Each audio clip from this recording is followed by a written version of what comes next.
Hey guys, in this video we'll be going over the address mode of the 6502, so stick around for that.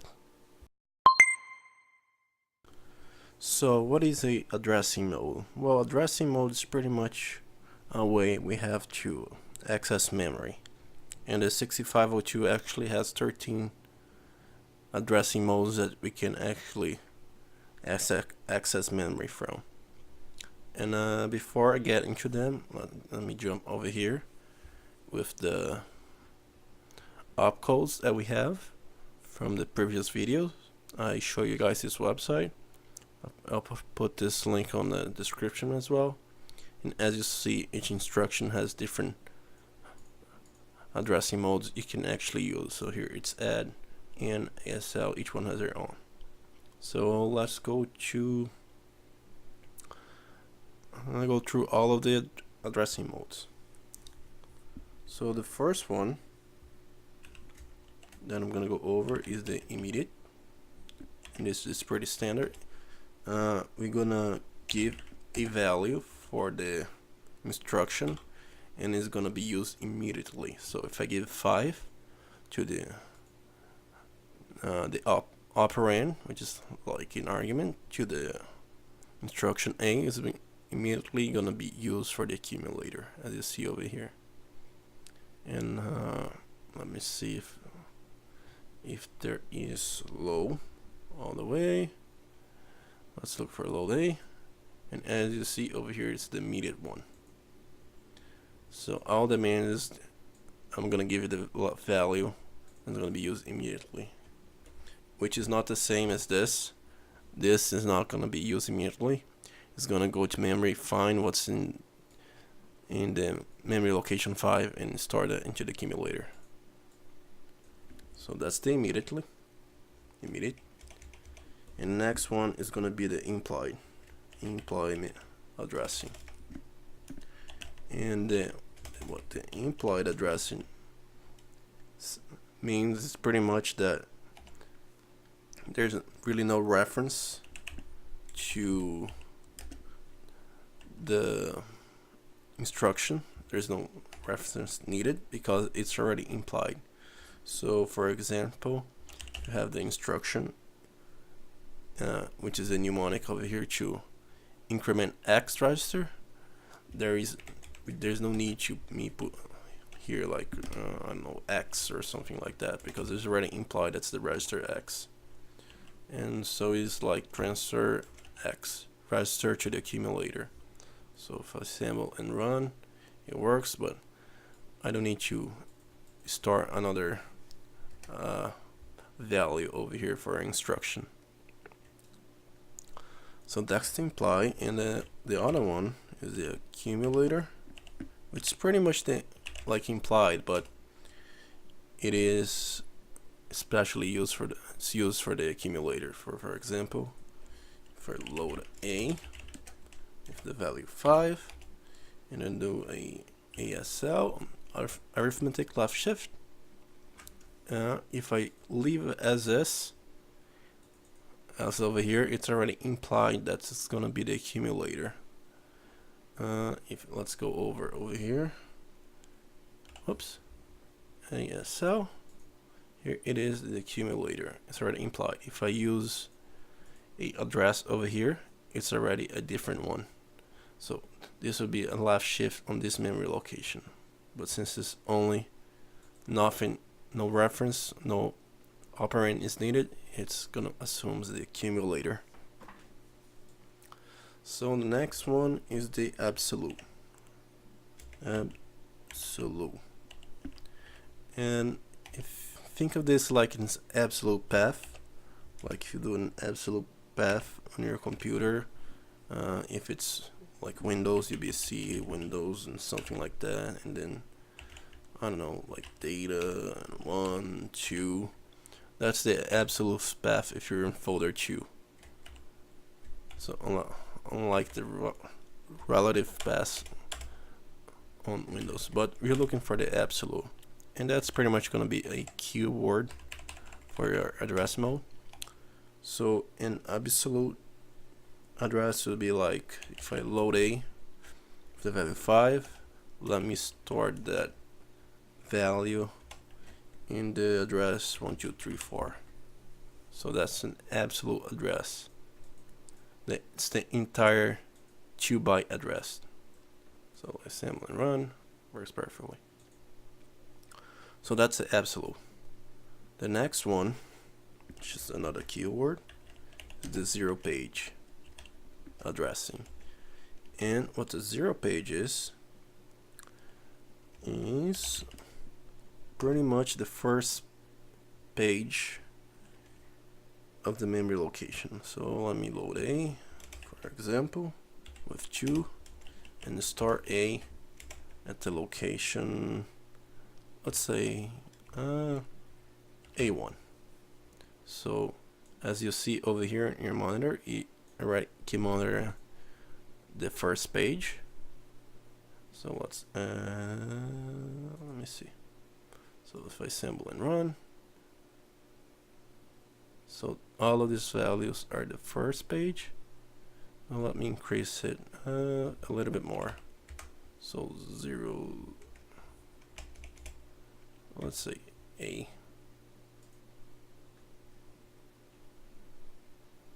So it is called the 0 page because we don't need actually this byte over here. We only need the last 2.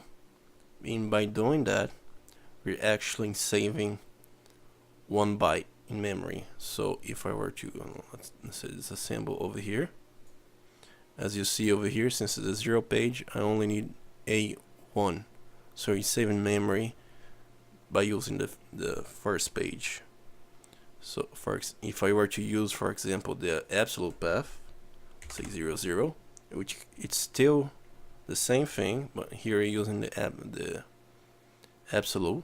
If I assemble and disassemble this, as you see over here on the hex dump, you're actually adding 1 extra byte. So let me go back over here. There's 5 bytes over here. As you see, successfully 5 bytes. If I assemble one more time, see 4 bytes. So our code got smaller. At least our memory got smaller. So that's the 0 page. So now let's go over the indirect. Oops, if I can spell indirect. Indirect absolute. Can you spell absolute addressing? So if you remember before, absolute was the complete 2-byte address. So that's an absolute. And I said that's a keyword, and another keyword is indirect. Indirect means, for example, if I store the value in A to this address and run, actually let me go back over here and run me monitor. This indirect means I don't want the memory location over here. I want the content it's inside this memory location. So I want the value 2. I don't want the address. That's pretty much what indirect is. So what the indirect is always used with the jump command, the jump instruction. And what the jump instruction does is actually update the program counter, and it's gonna change the program counter to go to that location. So we're jumping essentially from one point from the other. And if you don't know the program counter is, just go to my previous video and I'll explain that. So for example, let's say we want to jump, let me make a small, let's put some instructions over here. 2, transfer A to X, increment X, transfer X to A. So let's assemble and run, see if it works. It works. 3 value, perfect. And now let's do a jump. And we want to jump, so to do the indirect absolute, you need the jump command with parentheses and a location. So let's load y with some values. We want to do the indirect absolute, we need to look at the content.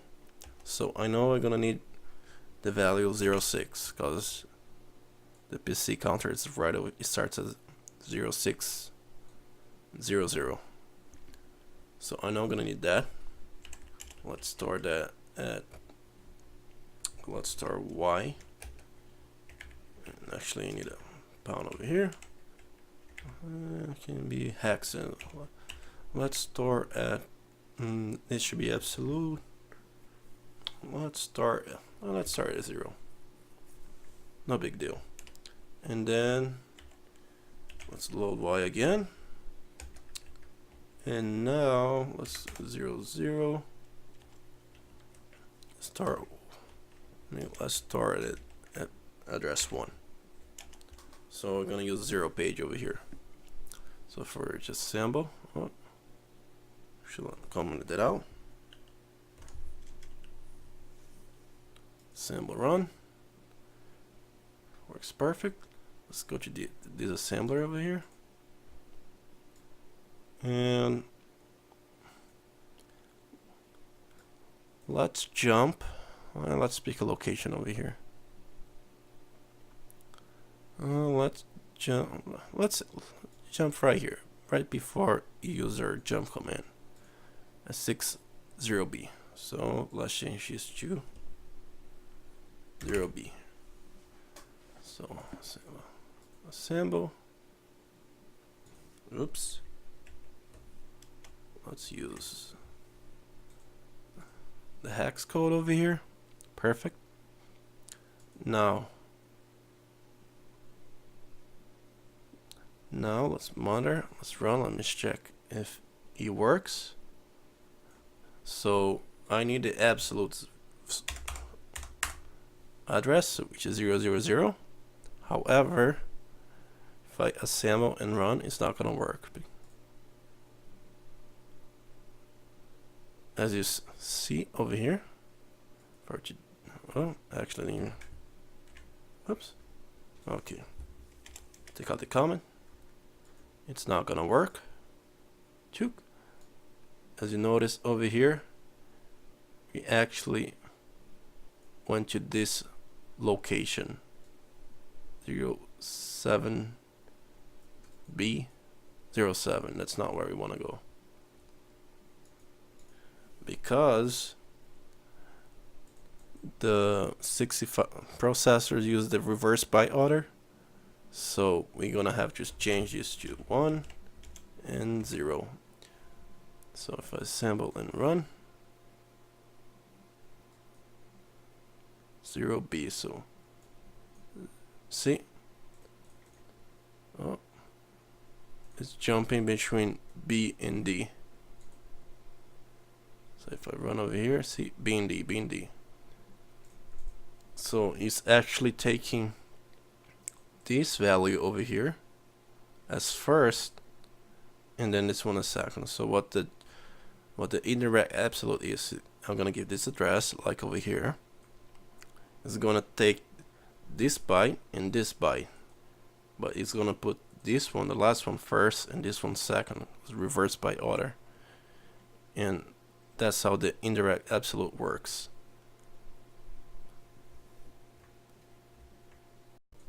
Okay, so let's go over the next addressing mode, and it's either gonna be the 0 page or the absolute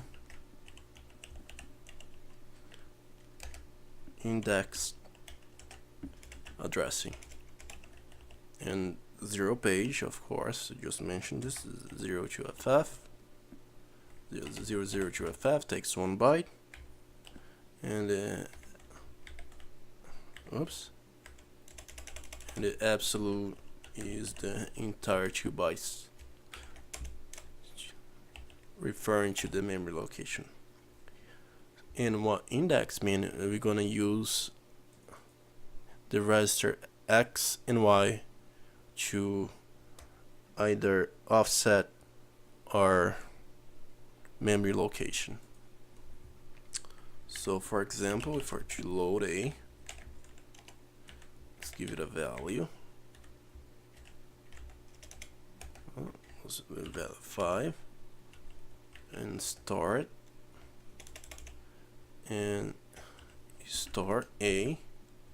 So let's first use the 0 page, so it's 0, and then I'm gonna give it X, then I'm gonna increment X and do the same thing again. So if we assemble, let's look at here a monitor and run.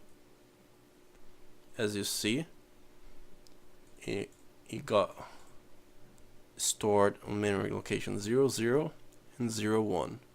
So we're pretty much just adding what's on X, and then okay, so this is location 0, we're gonna X gonna be 1, so we're gonna add 1 and this becomes address 1. So if you can also do it in the absolute index, which would be the same thing, assemble and run. As you see, it works both ways. And of course you can use the Y register as well for this one, so you can assemble and run. So both of them is going to be 5, but if we increment Y, assemble and run, it works perfect. So that's the 0 page absolute, the 0 page index or the absolute index. So let me copy over here. So the 0 page index or the absolute index. That's how they work. Let's go to the next one, which is the index. Index, meaning you're going to use the registers, or at least the indirect addressing. So index is going to use the register. In indirect, I want to look at the content, what's inside the memory location, not the actual memory location. The index indirect addressing actually only uses the X register instead of the Y register. So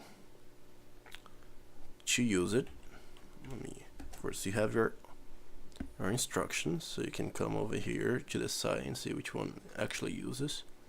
I'm gonna use the star because I know it uses STA because it uses a lot of the modes available, and one of it there is right over here. So indirect X. So let's start what's an accumulator to memory location, and you're gonna need to give a location. So let's say memory location 5. Then you need you can only use the X register. So let's give it a value to store. Let's say 7. Assemble, run. Oh, here 7. So what he's doing is going to memory location 5, 0, 1, 2, 3, 4, 5. Looking what's in here. So it's going to take this and this one. Plus add X. So since it's 0, it's 0, 0 is right here 7. So we didn't do anything. So, but let's now use this index indirect properly. So let's well, let's not use 0 page. So let's load Y since you don't need Y. 1, 2, and let's load Y again with 3, 4. That's where you want to go. So let's start Y. A memory location 6. And let's store Y memory location 5. So this one, like I said, is reverse order. So then let's store 5. It should be going at memory location 1, 2, 3, 4. Let's assemble. Oh, what's syntax? Oh, that makes sense. Not the address, nothing. Assemble and run. So it should be going to 1, 2, 3, 4. So it's not over here. 1, 2, 3, 3, 1, 2, 3, 5. 1, 2, 3, 5. Let's run it. And here it is. The value 7 got stored at memory location 1, 2, 3, 4. So like I said, it is going what's inside of memory 5. So let's go back over there, 0 to FF. So here you got this first two sequential bytes. So then it's going to take this value since reverse order, and then this one is going to store that value of A into that memory location I just showed you. So that was the index indirect. Okay, the next one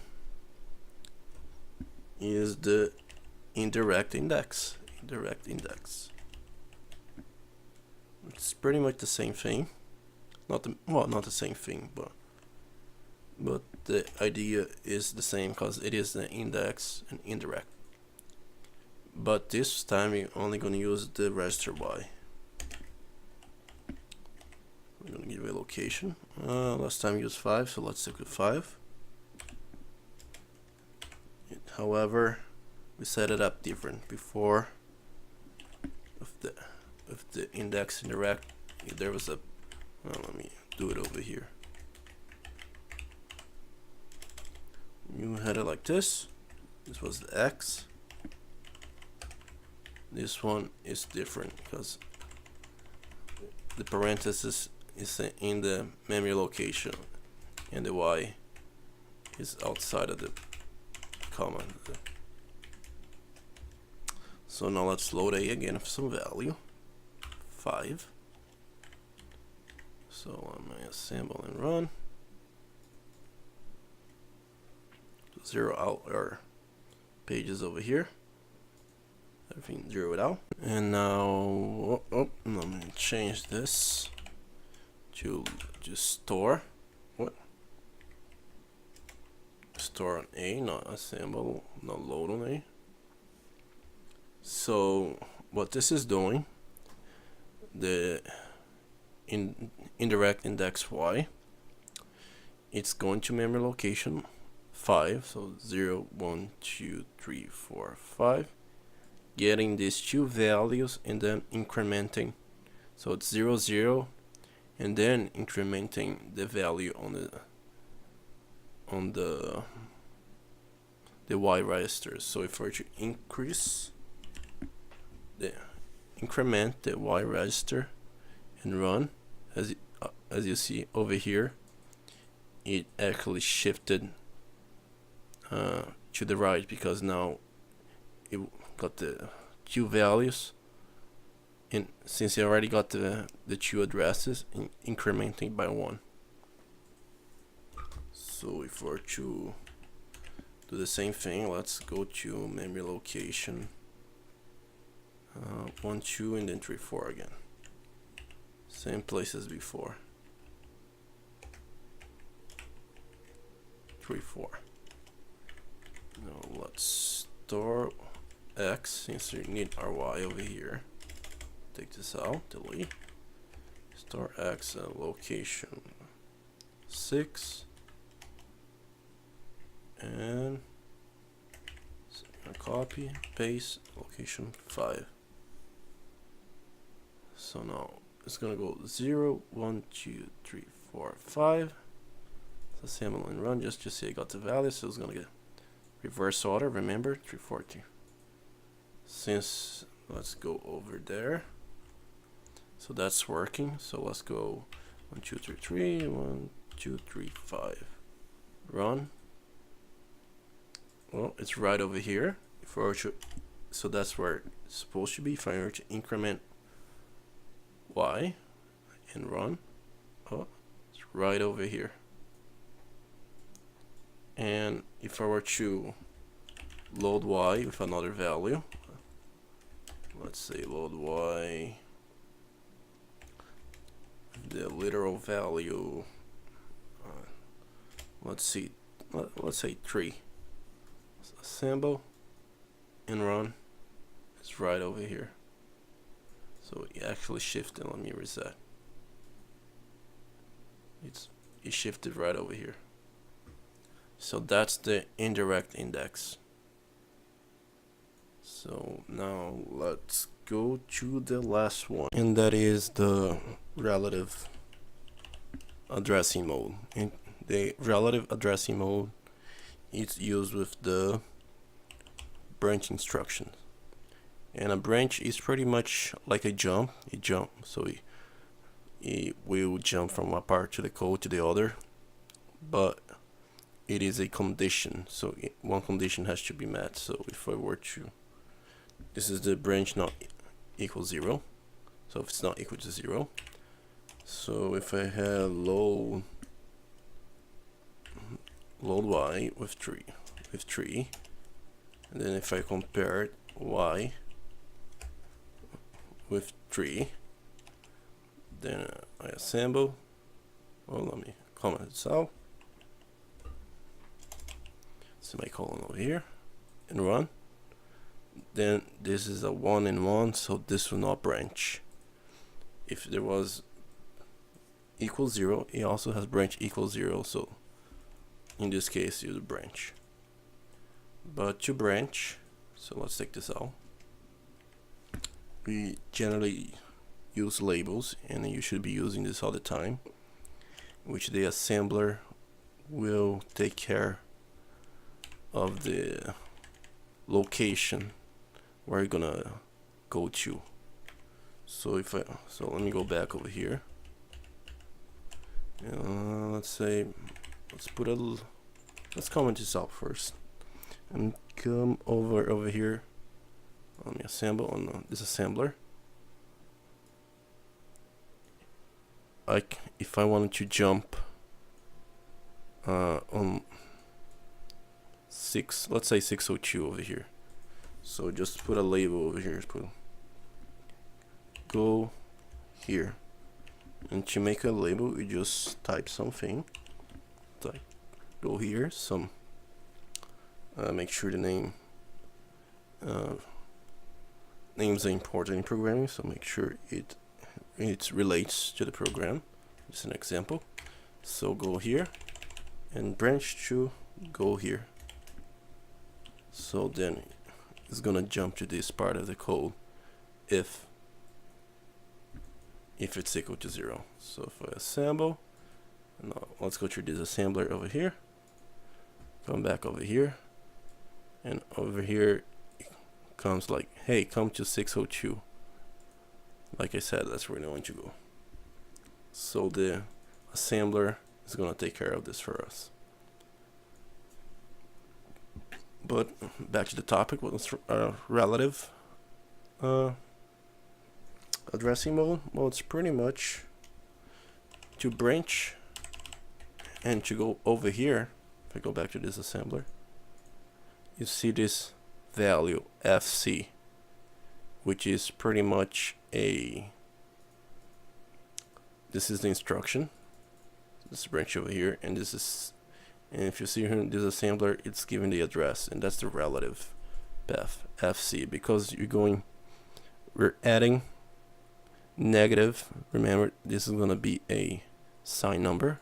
So if FF is -1, this is going 1, 2, 3, 4. So it's going 4 bytes, because here's the first byte, here's the second byte, the third byte, and it's the fourth byte. So you have to add a -4 to go up. So we're going for 1 byte. So if I were to branch, go here and put it over here, let's say put a increment x, whatever. So for a symbol, and there's a symbol over here, you're gonna see it's gonna be a positive number. So let me put it over here. 0 went nowhere. Oh, there's a symbol. See, jump 1. So that what's a relative addressing mode is. It's pretty much we're gonna jump if the condition is met. So let me show you guys an example really fast. So let's load A with our random value, FE. Come under notes, show over here. If you load FE contains random value. Now let's store the value. Let's use our index. We're in story mode over here, and let's increment Y. So now we increment Y every time over here, and let's jump to, let's say,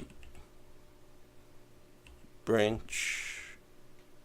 Let's just be here or something. Just so let's put B here over here.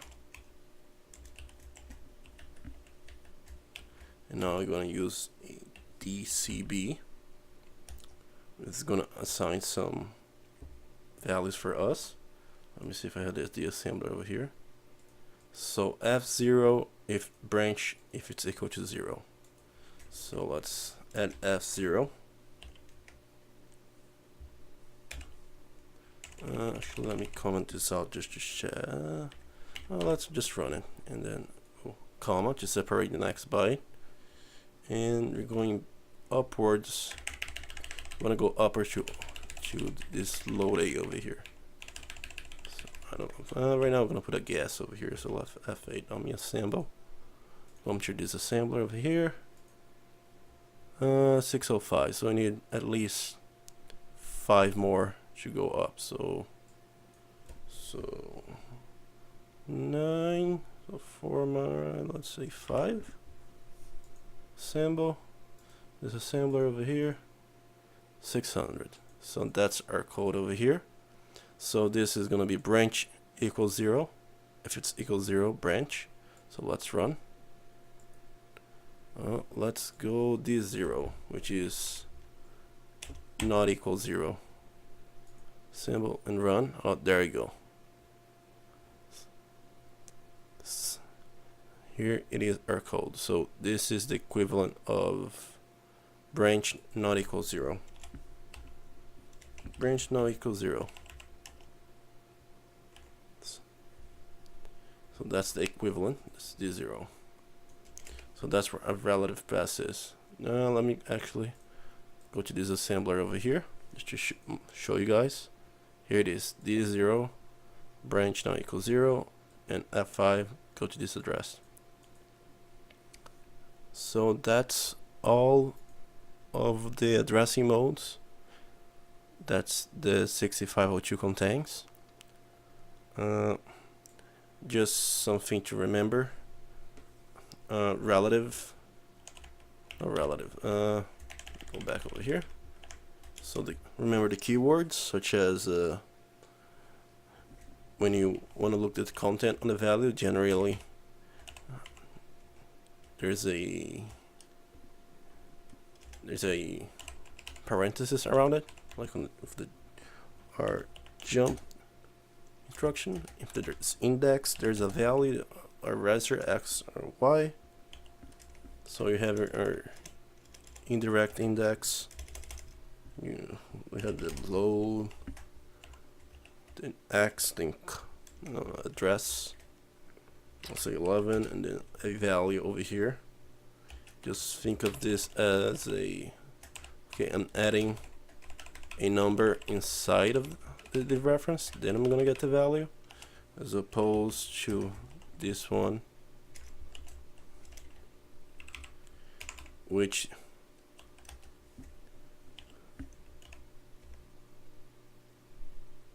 was get the value and then add 6. and of course you had the jump, and then the reference over here, the reference, because we want to value what's inside of them. So with that in mind, that's it for the video. In the next video, or possibly, well, we just went over the labels and the jump and branch, but I'll likely make a small video just going over how we use jump. Most of the time I'm not going to use it as a reference, I'm just going to use jump and then label and then branch and then label. So I go over that, and I will go over all the other branch instructions. So see you guys on that video. Thank you.